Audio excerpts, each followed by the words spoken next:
Hello, ma'am. Hello, Gajab. Team Jagadjanani welcomes you. Thank you. First of all, congratulations to you, ma'am. Thank you again. I feel obliged in sitting in front of you and taking this interview with you. It's my honor too.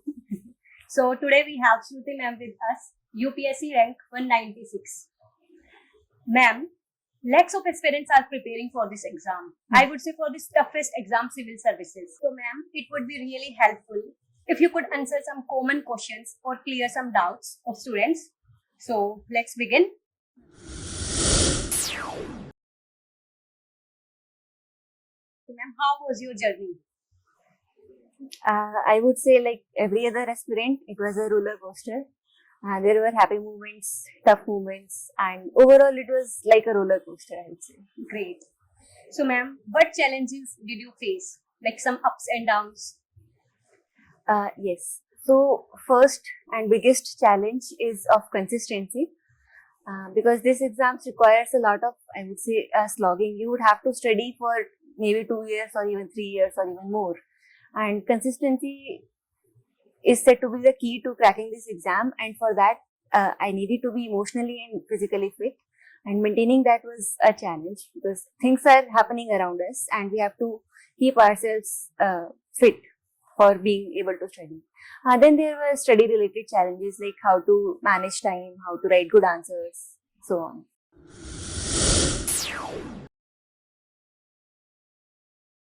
What motivated you or inspired you to go for this exam? I would say my family. Initially, it was my brother who asked me to give this exam. I used to think that it would be too tough for me, but he motivated that I should at least try.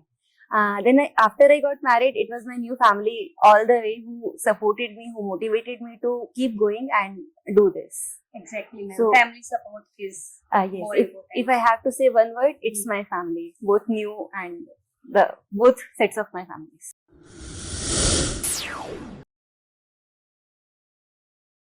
How can a student bring down the unpredictability of this exam? By knowing that you cannot.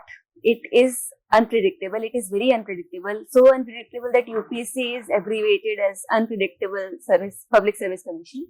But if you are mentally ready that it is going to be unpredictable, things would be easy and you would not be surprised. And when you are not surprised by the unpredictability, you are able to handle it with calmness.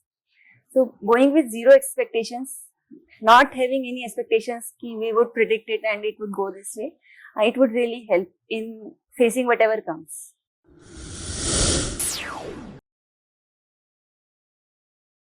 Since you belong to a joint family, didn't it affect you? Like, how did you manage your studies with your family? I would say that my family, being a joint family, did affect me, but in a very positive sense. So, managing family, I think it would, I think it helped me prepare better, particularly in discipline, because being in a joint family, I have to help in household chores, and that change of work for me was rest. Because my mother-in-law, she's such a sweet lady. Working with her in kitchen was something that I enjoyed, and it gave me a good break from studying. Also, then my husband, he kept a track of me, whether I am studying properly. He set daily targets for me and tracked whether I am fulfilling them, helped me do them in a better way, motivated me a lot. So overall, joint family helped me a lot. Also, it gives an avenue for healthy entertainment in the sense that I don't have to look to movies or other gaming, so that sort of entertainment. I can talk to various members and that is also quite enjoyable. So overall, it was good being in a joint family for me.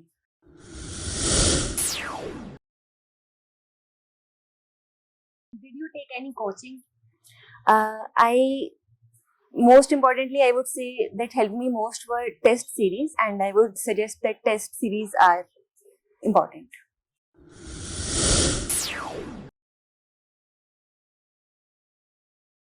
How to prepare for prelims? Like, what was your approach? I would say that students or people who are aspiring for that should watch a good strategy video on YouTube. Like, there are people who have been scoring 120 plus for 5-6 times. For me, the key was revision for prelims and knowing number of questions that I need to attempt. For me, attempting more than 90 questions was a must because below that I was not able to score well. So having a good number of questions to attempt, and you can do that when you practice a lot and you revise a lot. So revision and practice, and one should watch a good strategy video on YouTube or Telegram and find out the nuances of clearing prelims. Because more than studies, it's a lot of strategies as well. Not, I wouldn't say more than studies, but strategy is also as important as studying.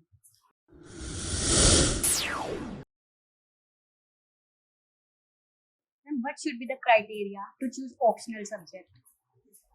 For me, it was my graduation subject because I was really comfortable in it. I enjoyed botany and I took it as an optional subject. So one should first and foremost be comfortable with it because you have to study it a lot. It depends. It makes a lot of difference how well you are scoring in optional.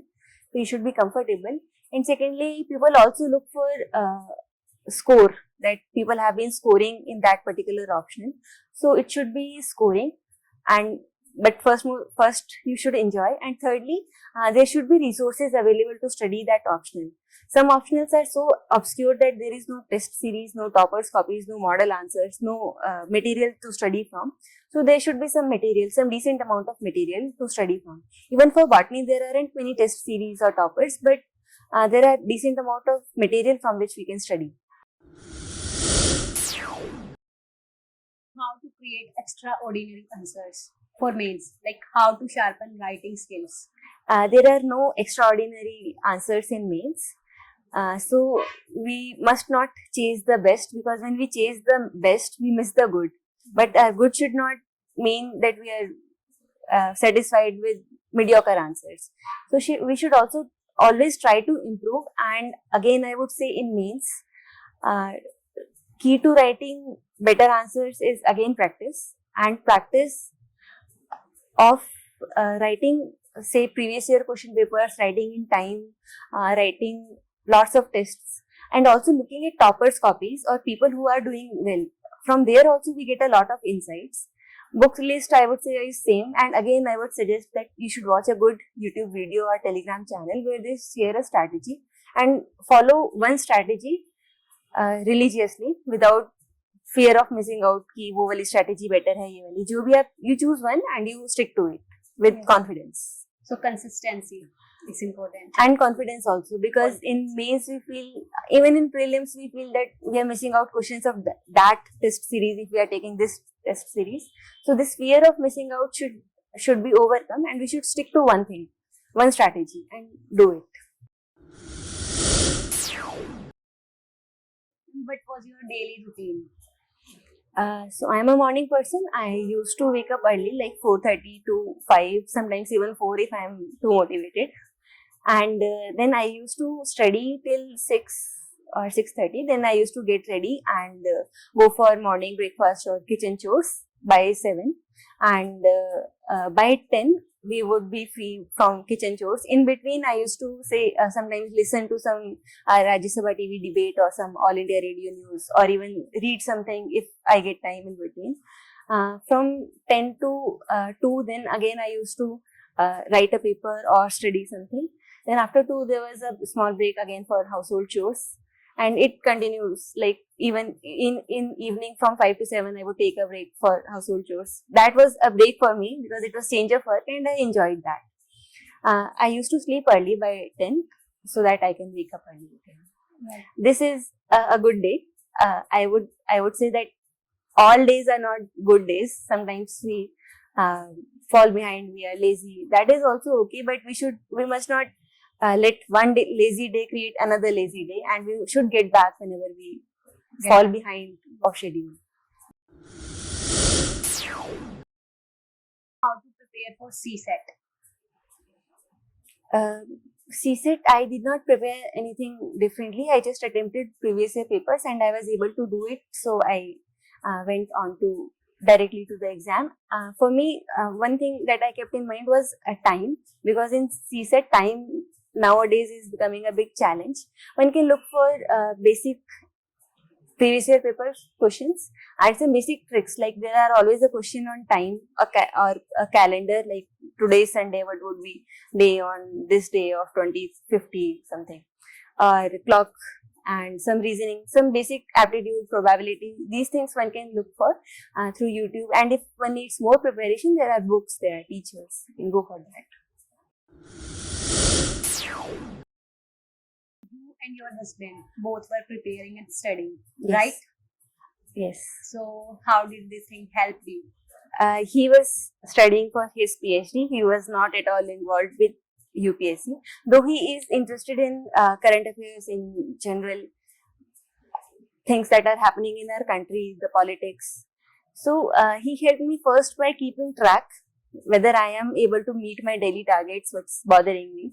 Then he helped me a lot by motivating. He also had to study, I also had to study. So we both had our own books to look for, and we were able to help each other in our respective endeavors. Are you now satisfied with your current achievement? I would say that I'm not unsatisfied, but there's always scope for better, and I would like to strive for better. I am also satisfied with this. It is a neutral feeling, as I would say. And last question for today. What are some of the changes you want to see in society? I would like to see people of my society better educated, better empowered, and more importantly, have a spirit of service towards self and towards this nation. They can contribute a lot. Actually, it's something that we all need to contribute a lot for our noble intentions that we have, say for Amrit Kal or for making India Atmanirbhar or being empowered for both genders, for all sections of society. We can do all of that if we have a better sense of service and better empowerment to act on that sense of service that we have, the spirit of service that we have. Right. Thank you, ma'am, for joining us and sharing your insight. It My was really my privilege and honor to discuss with you the overall view of this examination. Please, thank you, ma'am. Thank you very much. Thanks a lot. Please do like, share, subscribe our channel. Jai Jagadjanani.